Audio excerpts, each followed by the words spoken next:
Well, good morning, everybody. Happy Thanksgiving in advance. And I wish to acknowledge our local friends here in the Orlando area who join us regularly to, listen to our broadcast here live on Facebook. And they do this every Sunday, and as well as our growing Facebook audience. It is my intention and prayer that these talks and reflections will inspire you to take actions towards a more prosperous, healthy, and peace-filled mind. So at this moment, I'd like to invite you to let us go ahead and begin with prayer. So we take a moment as we acknowledge the presence of God right here, right now. And just take a couple of deep cleansing breaths as we go into that very sacred place, that place within where we are fully aware of that loving spirit, loving presence of God in which we live, we move, and we have our being. And we basically acknowledge that presence here and everywhere by saying together our declaration of faith. There's only one power and one presence, one perfect right action in our lives and in the universe. God the good, all-knowing, all-power, and everywhere present. And so it is.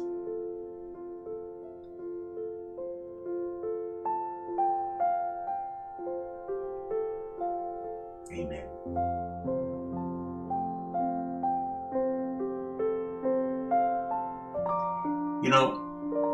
I don't know if it's me, but it feels that this year, 2018, has literally flown by, and here we are, November 18, the Sunday before Thanksgiving. And I'm going to tell you something. I personally have a lot to be grateful for this year, and I'm sure that you do too. And I am convinced that the fastest way to manifesting prosperity, abundance, health of mind and body, etc., is by constantly holding the thoughts of gratitude and appreciation. But the question is it realistic? Is it realistic to think that we can be holding gratitude thoughts 100% of the time? How do we stop what the Buddhists call the monkey mind? That chatter that goes all the time, the questions, the doubts, that thinks negatively. And so how do we go about stopping that chatter from interrupting us with those thoughts of doubt and negativity and unworthiness even sometimes? When I come back, I will have the answer to those questions in today's message that is called, What Are You Manifesting? I'll be right back. Welcome and celebrate.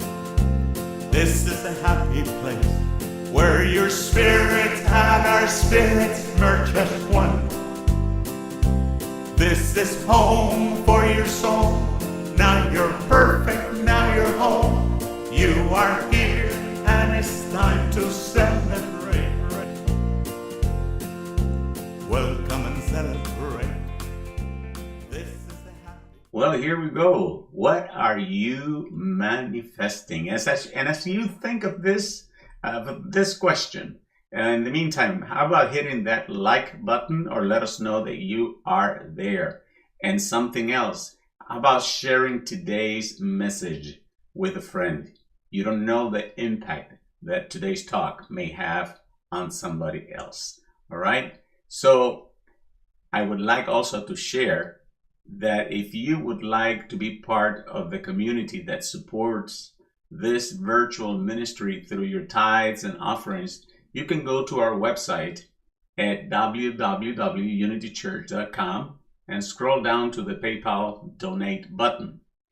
Also, you can PayPal us directly to unity@unitychurch.com or by mail to Unity Center for Positive Living, 5415 Lake Howell Road, number 248, Winter Park, Florida 32792. Okay? They told me that there were 2 turkeys that were attending a formal dance. It's called a butterball. There were also 2 lottery tickets that were attending a formal dance. It's called a Powerball. All right, enough of that. Okay, today's message is based in part on the work of Landria Anca. She has a YouTube channel that I invite you to visit, and I think you can gain a lot of knowledge, a lot of inspiration from her. Okay, so let's get back to our message here. And I would like to begin with a scripture reading from the book of Mark. And the next day, as they were leaving Bethany, Jesus was hungry, and seeing in the distance a fig tree in leaf, he went to find out if it had any fruit. When he reached it, he found nothing but leaves, because it was not the season for figs. Then he said to the tree, "May no one ever eat fruit from you again." And his disciples heard him say it.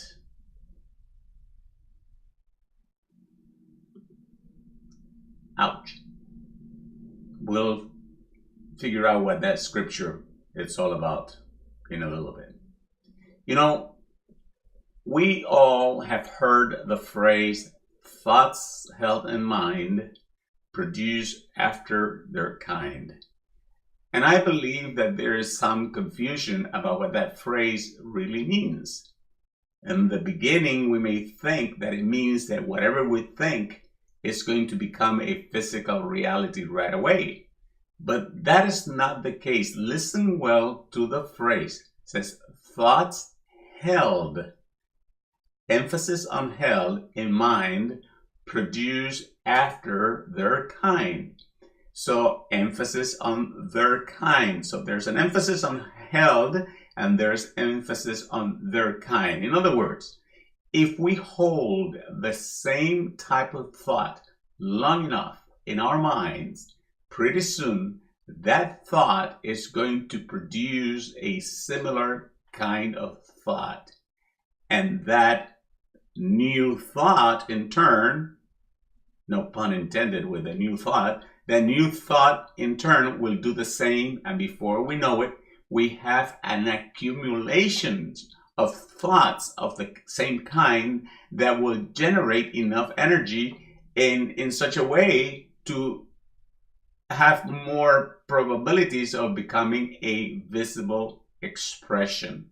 Someone told me one time, it says that your feelings and your emotion and your overall mood tell you where your thoughts have been.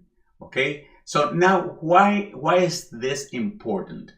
This is important because it shows, and this is probably one of the most important things from this message, it shows that we are always manifesting. Listen to that very well. We are always manifesting. What do I mean by that? I mean that we're always manifesting thoughts because we are always thinking. Okay? So let us remember the first step to anything is awareness. We are always thinking, and thoughts held in mind produce after their kind. So the very first thing that we need to do is to be consciously aware of that. Here's a cute story, but it's very, very apropos. Years ago, my friend Victor, whom always came to my rescue anytime I had car trouble, he was going to install a new muffler in my 1973 Volkswagen. I had just gotten here. That was back in 1981. And I tried to save some money by purchasing a muffler from another manufacturer instead of their original part from Volkswagen. So when Victor opened the box, inside there was an 11 by 14 piece of paper with the heading instructions. All right. Under that heading, there were two lines, numbered 1 and 2. The first one said, remove old muffler. And the second one said, replace with new muffler. That was it. Those were the instructions. Victor and I looked at each other and started laughing. Of course, Victor did not need any instructions because he could do that. He could have done that with his eyes closed. But even to this day, some almost 40 years later, the phrase remove and replace have become an inside joke between Victor and I. But as I was preparing for this lesson, it occurred to me that the only way to remove a negative thought from our mind is to immediately replace it with a positive thought. Okay? Now, the operating word here is immediately. Immediately. And the only way to do that is for us to first know what is it that we want. What is it that we want to manifest? Because I tell you what, I myself went through many, many, many years of not really knowing what I wanted. And if I did, I didn't want it with enough passion, with enough desire for it to become a reality, for me to put all my intentions behind it. And we tend to do that. So the very first step that we need to do in order to stop that monkey mind, in order to stop that ego that says weird things, is we need to know what we want. And whether we're talking about abundance of the financial kind, we could be talking about health. We could be talking about peace of mind. We could be talking about manifesting the right partner in life. I'd like to ask you right now, and would love to see some answers in the comment section, is if someone stops you in the middle of the street and asks you to answer in 30 seconds or less, what do you want to manifest? How will that make you feel when you accomplish it or when you get it? And what visual have you created to support those two questions? All right? So again, if someone stops you and says, what do you want to manifest? And you only have 30 seconds to answer this. What do you want to manifest right now? How will that make you feel when you get it or you accomplish it? And what visual have you created to support those two questions? Okay? Here's the deal. When thoughts of unworthiness, doubt, fear, and negativity pop up, remember that if you hold on onto them, they're going to manifest more of the same kind of thoughts. All right? So basically, in order to stop that stream of thoughts, all you have to do is ask yourself, what am I manifesting right now? Because so far, you are manifesting another thought that is negative, that is disruptive, okay? But believe me, because you, like I said before, you are manifesting all the time. Now comes remove and replace. And the only way to remove and replace immediately is by you having memorized a line that includes what you really want, how accomplishing or receiving it will make you feel, and a visual to accompany those two things. Okay? This does not have to be a dissertation. It's something that you have to be able to say in even in 20 seconds or less. I want to manifest so much money. It's going to make me very happy. It's going to make me feel great. And I visualize myself traveling around the world. That's just an example. I want to manifest the right partner. It's going to make me happy. It's going to fulfill me emotionally. I can see myself spending the rest of my days with that person. All right? I want to manifest perfect health. I can see myself enjoying life to the fullest and having all the use of my full body with perfect and healthy cells. And I can see myself in front of an auditorium giving glory to God for perfect, complete healing. All right? So you get the idea. You have to memorize what you want. How is that going to make you feel?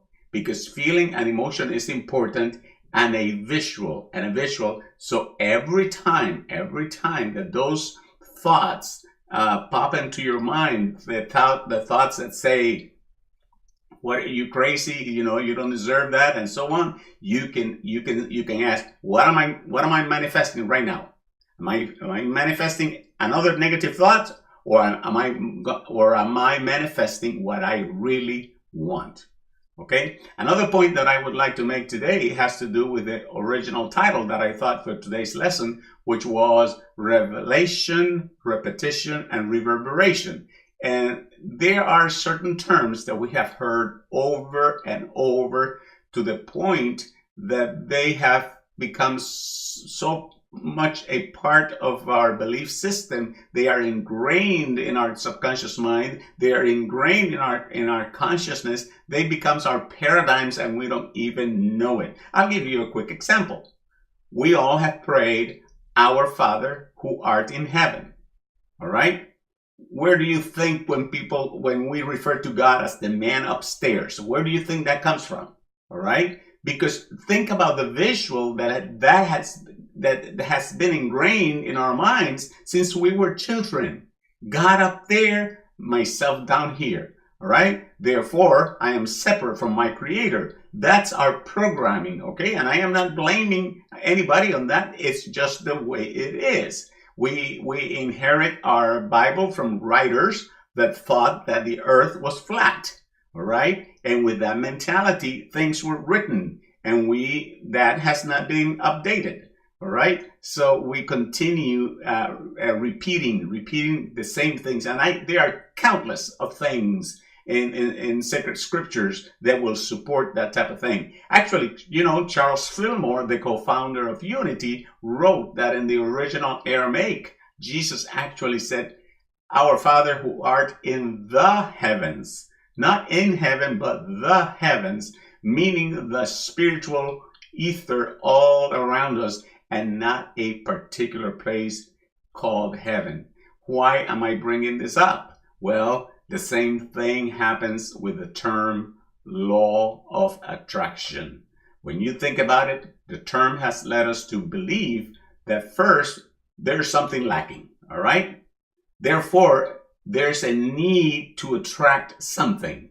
Well, let us remember that modern science, particularly quantum physics, has demonstrated that everything is taking place at the same time. Time is an illusion that we have created, an illusion that is constructed by memories in our brain from the past. But actually, things are happening at the same time. And that anything that we may need already exists in the form of divine ideas.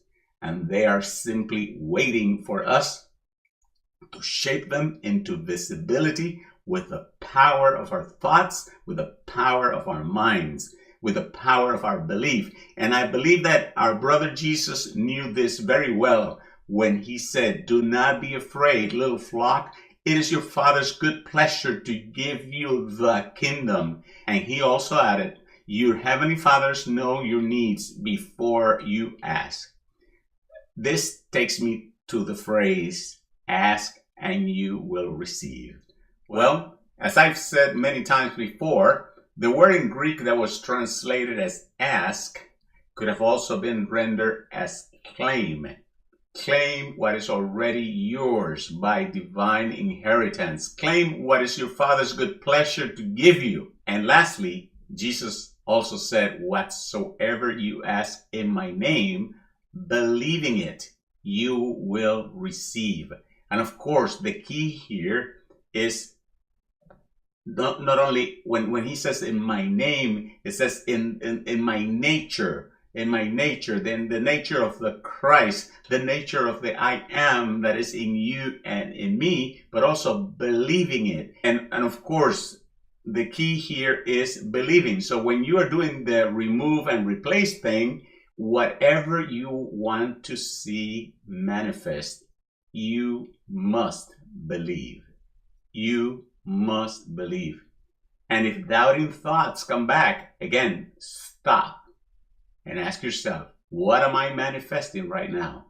And go back to your memorized, quick statement and to the point, and with the feeling and with the visual, and make sure that that is what you wish to manifest at that point. And we have to do this over and over and over until it becomes second nature, until it becomes automatic, until you do it without even thinking about it. Yes, I get it. We have taught and continue to teach denials and affirmations, and that's fine and dandy. But you know what? I think it was Eric Butterworth, not necessarily referring to this, but he said once that those are training wheels, right? It's time to let them go and basically, ride the bicycle without the training wheel. In other words, use a shortcut. What am I manifesting?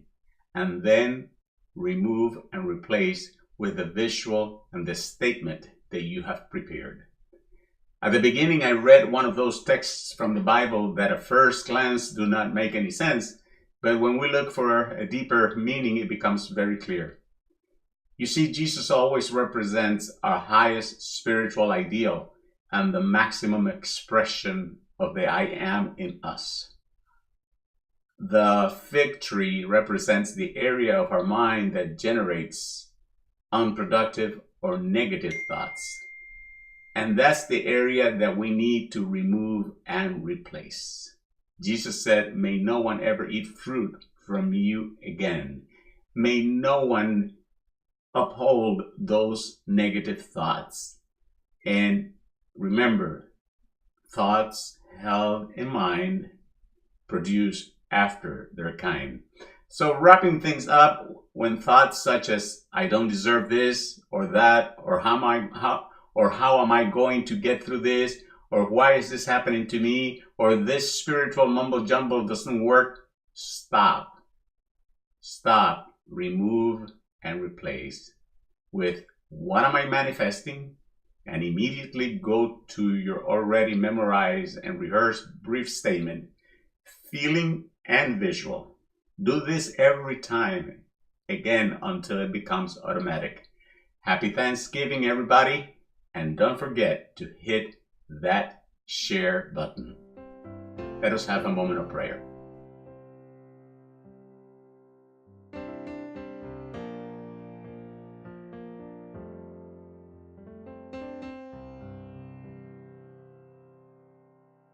There is a garden where dreams come true, a beautiful garden where God's grace blooms. There is a garden where everything grows, a beautiful garden where love is sown. And in this place And gently we go to that place where we know that it is in the garden of our minds where the seeds are planted for a future manifestation. So as we breathe gently and deeply,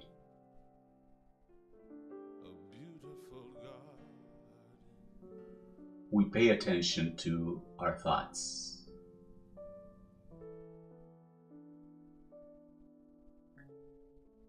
Particularly, we pay attention to our habitual thoughts.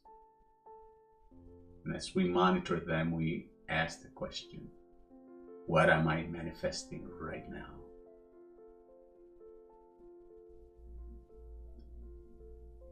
And immediately go to our statement, I want to be happy. I want to be prosperous. I am happy. I am prosperous. I have the perfect and right employment where my talents are appreciated and compensated. I meet the right person with whom I share the rest of my life.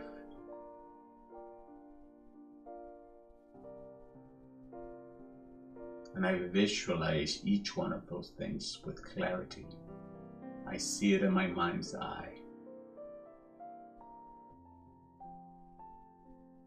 We're always creating, and you and I have the ability to create a better world, to create a better life.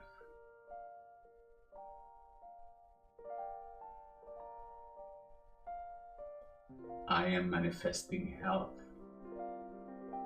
I am manifesting prosperity. I am manifesting peace. I am manifesting joy.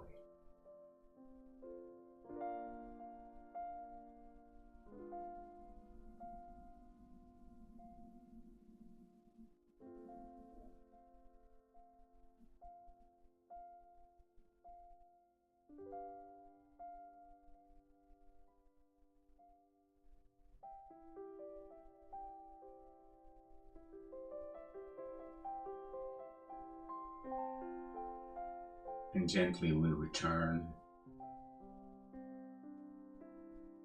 our awareness to this time and place. And we open our eyes with an attitude of gratitude, knowing that it is so.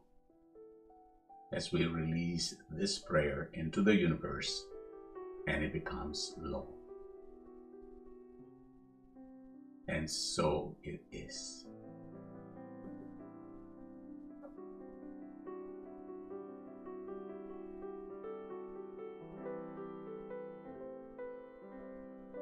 Thank you for joining us today. I look forward to seeing you here next week. If you wish to be part of the community that supports this virtual ministry through your tithes and offerings, you can go to our website at www.unitychurch.com and scroll down to the PayPal donate button. Also, you can PayPal us directly to unity@unitychurch.com or by mail to Unity Center for Positive Living, 5415 Lake Howell Road, number 248. If you would like to receive an MP3 of the audio of this broadcast, send us an email to revcocoramos@gmail.com and I will be more than glad to send you the audio so you can listen to it in your car. In the meantime, do not go through green lights, only go through clear intersections. Have a happy Thanksgiving.